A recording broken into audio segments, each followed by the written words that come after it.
بالیقین حسین ہے، نبی کا نور عین ہے، بالیقین حسین ہے۔ بسم اللہ الرحمن الرحیم۔ رب اشرح لی صدری ویسر لی امری واحلل عقدۃ من لسانی یفقہوا قولی۔ انا للہ و انا الیہ راجعون۔ آج 8 محرم الحرام کی نشست، اور اس میں ماہ رمضان کی طرز پر، شان رمضان کی طرز پر انشاءاللہ یہ واقعات کا سلسلہ جاری رہے گا روزانہ بعنوان داستان کربلا۔ آج 8 محرم الحرام ہے، اور دنیا کے اکثر حصوں میں مخصوص کیا جاتا ہے اس دن کو امام حسین کی فوج کے علمدار حضرت عباس سے۔ تو آج کی اس نشست میں حضرت عباس کی شہادت کس انداز سے ہوئی، یہ ساری آج داستان عباس ہے آج کا عنوان انشاءاللہ۔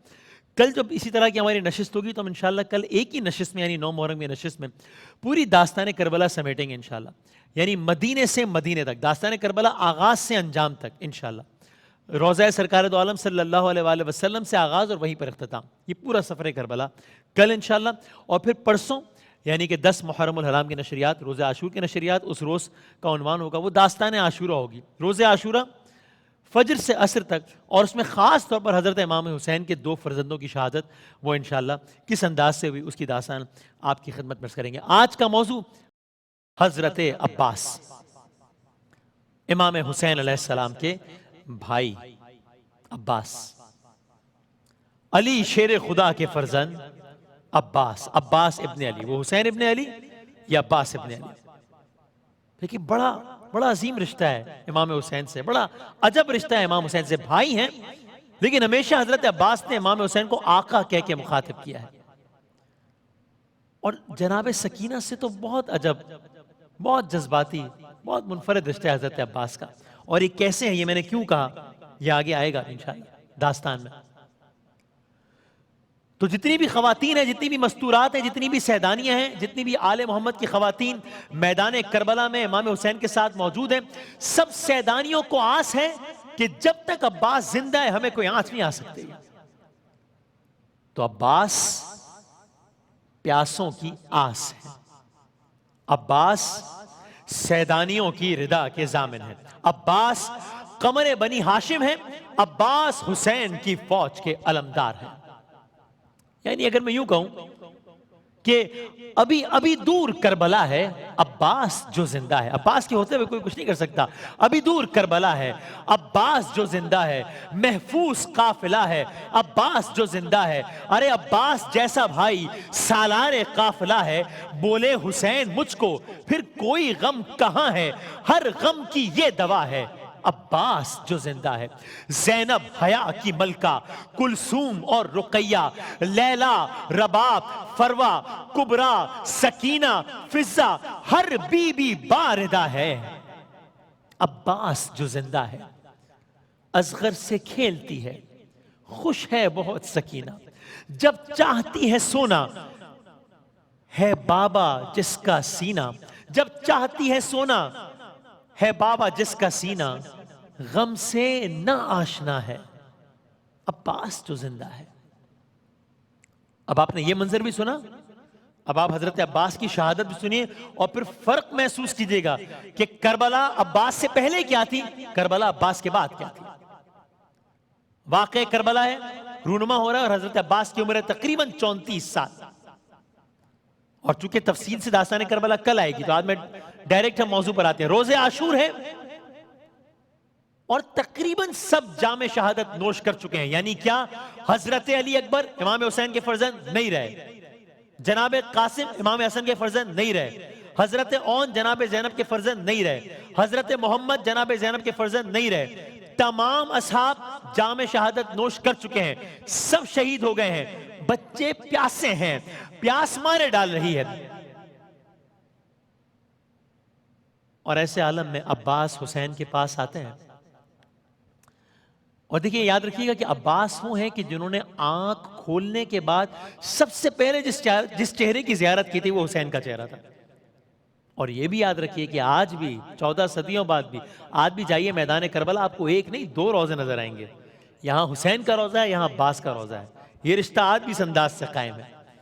دونوں روزوں کے درمیان کی جو راہ ہے اس کو بین الحرمین کہا جاتا ہے. تو زائرین کبھی یہاں کا رخ کرتے ہیں حضرت عباس کا روزہ دیکھتے ہیں, کبھی وہاں کا رخ کرتے ہیں امام حسین کا روزہ دیکھتے ہیں. یہ رشتہ آج بھی اس انداز سے قائم ہے. بہرحال روز عاشور حضرت عباس امام حسین کے پاس آئے اور جنگ کی اجازت طلب کی. اب یہ ڈائلاگ امام حسین حضرت عباس کا, ظاہر الفاظ ہمارے ہیں. کہا عباس تمہیں اجازت دے دوں, تمہیں کیسے اجازت دے دوں؟ عباس تم تو میرے لشکر کے علمدار ہو. اب آپ جواب سنیے حضرت عباس کا, یہ جواب ایک مرثیہ ہے. امام حسین حضرت عباس سے کہہ رہے ہیں عباس تم تو میرے لشکر کے علمدار ہو. حضرت عباس نے امام حسین سے جملہ سنا, دائیں دیکھا بائیں دیکھا, نظروں کو جھکایا اور حضرت امام حسین سے مخاطب ہوئے کہ وہ تو ٹھیک ہے مولا, لیکن اب وہ لشکر کہاں رہا جس کا میں علمدار ہوں. قصہ مختصر, چونکہ داستان طویل ہو جائے گی تو تیزی سے آگے بڑھتے ہوئے قصہ مختصر. امام حسین نے حضرت عباس کو جنگ کی اجازت دی. حضرت عباس جنگ کے لیے روانہ ہو رہے ہیں, لیکن اب یہ بھی دیکھیے کہ کس طریقے سے حضرت عباس کی موجودگی منفرد تھی, کس طریقے سے حضرت عباس کی رخصت منفرد تھی. آپ نے سنا کس طریقے سے حضرت عباس کا میدان میں جانا منفرد تھا, کس طریقے سے حضرت عباس کا گھوڑے سے گرنا منفرد تھا, کس طریقے سے حضرت عباس کی جنگ منفرد تھی. یہ سب سنیے. حضرت عباس جا رہے ہیں لیکن ساتھ ایک کام کیا. کیا کیا؟ حضرت عباس نے ایک مشق بھی ساتھ لے لی, مشق سکینہ. تو اب یعنی اب پانی بھرنے کے لیے کنٹینر. تو اب حضرت عباس کی روانگی کس طرح سب سے مختلف ہو گئی کہ عباس کے پاس پرچم بھی ہے, علم پرچم بھی ہے کیونکہ علمدار ہے نا, اور مشق سکینہ بھی ہے. علم بھی ہے, مشق سکینہ بھی ہے. تو اب دیکھیے بڑی فطری بات ہے, جناب سکینہ تو کمسن ہے اور پیاسی ہیں اور بہت سارے بچے ہیں اور سب پیاسے ہیں, اولاد والے بات سمجھ سکیں گے. تو اب حضرت عباس نے جناب سکینہ سے مشق مانگی تو ظاہر ہے جناب سکینہ نے مشق تو دے دی, ہنسی خوشی دی, مگر ساتھ جناب سکینہ نے ایک اور کام بھی کیا. کیا کیا؟ اور یہ بہت فطری, آپ سمجھ سکیں گے. حضرت عباس نے مشق مانگی, جناب سکینہ نے مشق دی, ساتھ ایک کام کیا. خیموں میں موجود تمام بچوں کو جناب سکینہ نے خوشخبری سنا دی, بچوں مبارک ہو, چچا دریا کی طرف جا رہے ہیں, چچا سقا بن کر جا رہے ہیں, پانی پلانے والا, سقائے حسین. حضرت عباس آج بھی کربلا معلیٰ میں حضرت عباس کے روضے کے باہر لکھا ہے السلام علیکہ یا ساقی عطشاء کربلا. ساقی پانی پلانے والا, عطشاء پیاسوں سے, کربلا کے پیاسوں کو پانی پلانے نکلے تھے حضرت عباس. تو جناب سکینہ نے یہاں اب آپ ویژولائز کر رہے ہیں کہ وہ بچے جو صبح سے عصر تک دیکھ رہے ہیں کہ حسین ایک کے بعد ایک لاش اٹھا رہے ہیں, وہ بچے جو خود 3 دنوں سے پیاسے ہیں, اب ایک امید جاگ رہی ہے. جناب سکینہ نے کہا بچوں مبارک, چچا سقا بن کر جا رہے ہیں, عباس پانی لینے جا رہے ہیں. یوں ایک طویل عرصے کے بعد خیموں میں بچوں کو کوئی اچھی خبر سننے کو ملی. حضرت عباس نے سب سے اجازت لی, چلے جانب مقتل جا رہے ہیں حضرت عباس, جانب دریا جا رہے ہیں حضرت عباس. اور بچے کیا کر رہے ہیں, یہاں پر یہ عالم ہے, یہاں پر یہ ایک منظر ڈیولپ ہو رہا ہے کہ حضرت عباس مشق لیے, حضرت عباس پرچم لیے, جانب دریا جا رہے ہیں. وہاں پر خیموں کے پاس ایک اور منظر ڈیولپ ہو رہا ہے. کیا؟ بچے خالی کوزے لیے در خیمہ کے باہر کھڑے. اب یہ مثال صرف کوئی ایک, میں ہمیشہ کہتا ہوں جب اس طرح کی مثالیں دیتے ہیں کیونکہ کمپیریزن ہو نہیں سکتا, لیکن صرف اپنی انڈرسٹینڈنگ کے لیے. میری آپ کی اولاد ہو اور کوئی بہت ہی دنیاوی آسائش کی چیز ہو اور اس سے یقین ہو کہ وہ چیز آنے والی ہے, تو بچوں کا اپنا مزاج ہوتا ہے نا, وہ باہر کھڑے رہ کر انتظار کر رہے ہوتے ہیں جب کسی چیز کے بارے میں بہت ایکسائٹڈ ہوں. یہاں پانی کا مسئلہ ہے اور بچوں نے پانی نہیں پیا ہے. 7 محرم سے پانی بند ہو چکا ہے, واقعہ 10 محرم کا ہے, امید بن چکی ہے. عباس دریا کی طرف جا چکے ہیں, مشق لے کر گئے ہیں, تو خیمے کے باہر بچے کھڑے ہیں اور ہاتھوں میں خالی کوزے لیے کھڑے ہیں. اب منظر کیا ہے؟ بچوں کی نظریں ہیں علم پر, کیونکہ علم تو مطلب حضرت عباس جو دور جاتے جا رہے ہیں تو باقی منظر تو نظروں سے ذرا دور ہو رہا ہے, اوجھل ہو رہا ہے, لیکن پرچم تو نظر آ رہا ہے. تو بچوں کی نظریں پرچم پر ہیں، علم پر ہیں، علم گیا میدان میں. حضرت عباس، ابھی حضرت عباس کی شہادت کی طرف آ رہے ہیں. حضرت عباس نہر پر پہنچے اور اس انداز سے جنگ کرتے ہوئے پہنچے کہ تمام کے تمام لشکر کو حضرت عباس نے ایک حیران کیا. حضرت عباس نہر پر پہنچے، یہاں تک کہ حضرت عباس نے پانی سے مشک کو بھر لیا. اب دیکھیں حضرت عباس نے پانی سے مشک کو بھر لیا، لیکن یہ نہ بھولیں کہ حضرت عباس خود بھی پیاسے ہیں اور غضب کے پیاسے ہیں، اور پانی سامنے ہے، پانی ہاتھ میں ہے، مشکیزہ بھرا ہوا ہاتھ میں ہے. مگر ام البنین کے لال نے بچوں کے لیے پانی بھر لیا مگر خود پانی نہیں پیا ہے. وہ با وفا عباس تھا، دکھیوں کی جو ایک آس تھا. پانی لیا پر نہ پیا، کیوں؟ معصوموں کا احساس تھا. المختصر، پانی مشک میں بھرا جا چکا ہے، بچوں کی پیاس وہاں عروج پر ہے، بچوں کی آس وہاں عروج پر ہے. اب واپسی کا سفر ہے، اب دریا سے خیموں کا سفر ہے. اشقیاء دیکھ رہے ہیں علم واپس آ رہا ہے، وہاں بچے دیکھ رہے ہیں، بچے خوش ہو رہے ہیں، ارے پانی آ رہا ہے. سب کی نظریں علم پر لگی ہوئی ہیں کہ تھوڑی ہی دیر میں کچھ منظر تبدیل ہوا. وہ سارے کے سارے بچے کہ جن کی نظریں علم پر لگی ہوئی تھی، ان سب بچوں نے ایک منظر دیکھا. کیا دیکھا؟ دیکھا کہ علم جھک رہا ہے. علم کبھی دائیں جھکتا ہے، علم کبھی بائیں جھکتا ہے. بچوں کا دل بھی اسی انداز سے دھڑک رہا ہوگا، ارے یہ کیا معاملہ ہوا؟ بچوں کی امید بھی اسی انداز سے ہل رہی ہوگی. کیوں یہ سارے کا سارا معاملہ کیوں ہوا؟ جس طرح میں نے عرض کیا کہ باقی منظر تو اوجل ہو رہا تھا جب حضرت عباس خیموں سے دور گئے، لیکن پرچم تو نظر آ رہا تھا. تو وہاں منظر کیا ہو رہا تھا؟ دشمنوں نے ایک بار مل کر حملہ کیا تھا. عباس مشک تھامے ہوئے تھے، ظالموں نے حضرت عباس کا ایک ہاتھ قلم کر دیا کہ جس سے مشک تھامے ہوئے تھے. آج بھی کربلا معلیٰ میں وہ مقام موجود ہے کہ جہاں پر حضرت عباس کا پہلا ہاتھ قلم ہوا. حضرت عباس نے مشک کو دوسرے ہاتھ میں تھام لیا، ظالموں نے دوسرے ہاتھ کو نشانہ بنایا. آج بھی کربلا معلیٰ میں وہ مقام موجود ہے جہاں پر حضرت عباس کا دوسرا ہاتھ کاٹا گیا. اب علم ڈگمگا رہا ہے، بچوں کے دل تڑپ رہے ہیں. حضرت عباس نے مشک کو جس انداز سے بھی ممکن تھا ویسے بچانا چاہا کہ ایک ظالم نے مشک پر وار کر دیا. مشک چھد گئی، پانی بہ گیا، اور حضرت عباس کی تو جان ہی مشک میں تھی. عباس کی تو خواہش ہی بس یہی تھی نا کہ بس کسی انداز سے پانی خیموں تک پہنچ جائے، بس یہاں مشک کا چھدنا تھا. عباس شہید ہو رہے ہیں. حضرت عباس کا سفر شہادت شروع ہو گیا، بلکہ حضرت عباس اب مرتبہ شہادت کے قریب ہے. عباس تیرے خون سے رنگی ہے علم تیرا. ٹوٹی جو کمر شہ کی، بس دو ہی تو صدمے تھے، ایک فکر تھی زینب کی اور دوسرا غم تیرا. جب بہ گیا سب پانی، جب مشد گئی، جب بہ گیا سب پانی، تب سانس تیری ٹوٹی. تھا سینے کے اندر یا مشکیزے میں دم تیرا؟ حضرت عباس کا دم یہ مشکیزے میں تھا.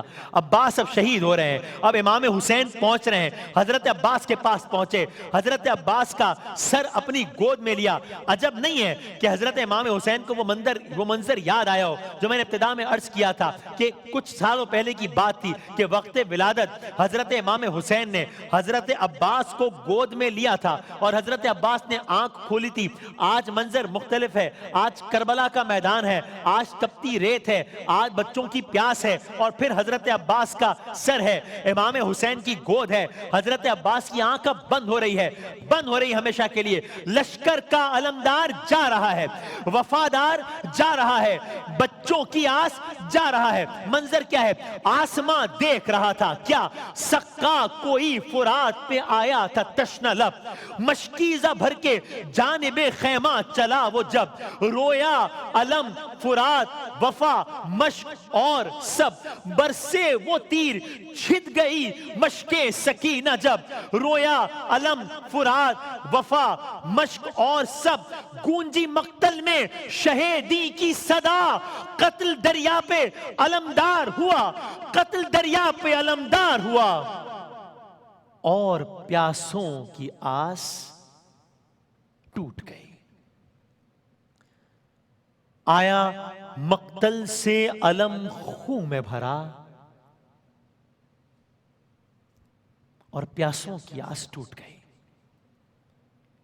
اب بچے وہاں منتظر ہیں، چچا آ رہے ہیں، علم آ رہا ہے. علم آیا، ضرور آیا، مگر خون میں بھرا علم آیا. آیا علم ضرور، مگر خون میں بھرا. زینب نے سر کو پیٹ کے شبیر سے کہا، ارے کیوں خم کمر ہے آپ کی، غازی کہاں گیا؟ بولے حسین اب کوئی پیاسا نہ دے صدا کہ عباس آ رہے ہیں. تو اب خیمے کے در پر خشک گلے اور خشک کوزے لیے بچوں کی آس ٹوٹ گئی ہے. عجب نہیں ہے کہ جناب سکینہ نے اب کہا ہو کہ چچا پانی نہیں چاہیے مگر آپ تو آ جائیے. مگر آس صرف بچوں کی نہیں ٹوٹی ہے، بات صرف یہاں ختم نہیں ہوتی بس داستان، لیکن آج کی حد تک ختم ہو رہی ہے. آس صرف بچوں کی نہیں ٹوٹی، آس سیدانیوں کی بھی ٹوٹ گئی. کیا مطلب؟ جی ہاں، جناب زینب کبریٰ نے، امام حسین کی بہن نے مستورات سے، خواتین سے باقاعدہ کہا، دیکھو میں نے تم سے کہا تھا نا کہ میں تمہارے پردے کی ضامن ہوں. عباس مارا گیا ہے، آج زینب اپنے الفاظ واپس لیتی ہے. جناب زینب نے کہا کہ میں نے جب سنا تھا نا کہ میں کبھی بے مقنع و چادر ہوں گی تو میں سوچتی تھی کہ جس کا عباس جیسا بھائی ہو، کس کی مجال ہے کہ اس کی بہن بے ردا ہو. جس کو معبود نے بخشا ہو برادر کوئی، چھین سکتا نہیں اس بیوی کی چادر کوئی. وقت کی بات، جو پابند رسن تھی زینب، ورنہ عباس سے بھائی کی بہن تھی زینب. لیکن جناب زینب نے کہا کہ ہاں اب مجھے اس بات پر یقین آتا ہے کہ ہاں میں بے ردا ہو سکتی ہوں. بچے پیاسے ہیں، سیدانیوں کو اب اپنے پردے کی فکر ہے، اور حضرت عباس شہید ہو گئے ہیں. آج کی داستان یہاں تک ہے. کل انشاءاللہ آپ کی خدمت میں حاضر ہوں گے اور داستان کربلا مدینے سے مدینے تک پورا یہ سفر کل 9 محرم کی نشریات میں آپ کی خدمت میں عرض کریں گے. یہ بالیقین حسین ہے، نبی کا نور عین ہے. یہ بالیقین حسین ہے.